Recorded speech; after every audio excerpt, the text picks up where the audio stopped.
Amended Christchurch Housing Accord. Paul Cotton, come to the table for a grilling. Just a quick update, thank you, on the updated Christchurch Housing Accord. Thank you, Ms Mayor. So this is an amended accord which updates the current one, essentially to finish off existing initiatives within the accord. So those three initiatives are the completion of the Wells Street, Colombo Street and Awatea sites. Wells and Colombo was previous council land, of course. Continuing the oversight of capitalising the Ototahi Community Housing Trust.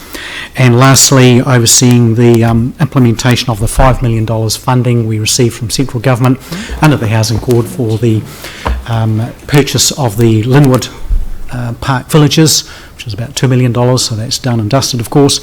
And the remainder of $3 million is for the shared equity affordable home ownership initiative that we're hopefully about to sign with central government once we get a draft funding agreement from them. So probably the other last matter there, Ms Mayor, is the targets there. So some of the targets in the previous accord have already been met, so the number of social housing units. Essentially, we're just left with the one target, which is the monitoring of consents that come through for, which was under $250,000, now indexed probably to about $280,000. There was an affordability target in there around affordability of housing for lower income households.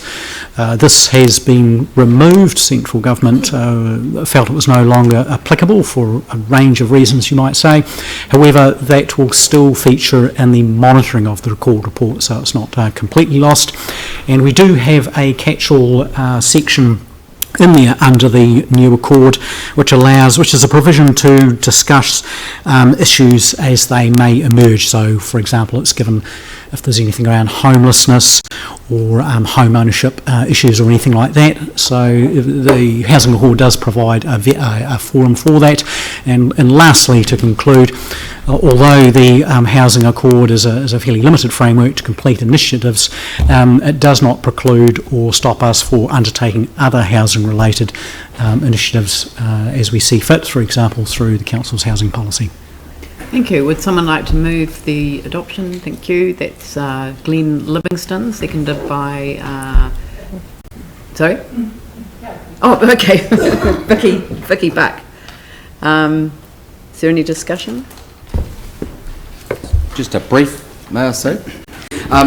As you'll see in the second accord, which is different from the first, obviously, because it's an update, it kind of makes explicit provision for either party to have their own views on things. So just because that affordability measure's been taken out of the latest doesn't stop us through our housing affordability having our own measure. The government and the council obviously for different reasons have different views on affordability. You'll see in Riccarton, for instance, 550 is deemed to be an affordability level because that's the threshold by which people qualify for the KiwiSaver Home Start, but we still measure it at 30% of gross rent or mortgage costs. So for lower priced quartile houses in Christchurch, that's 383. I've looked up some figures for March 2017.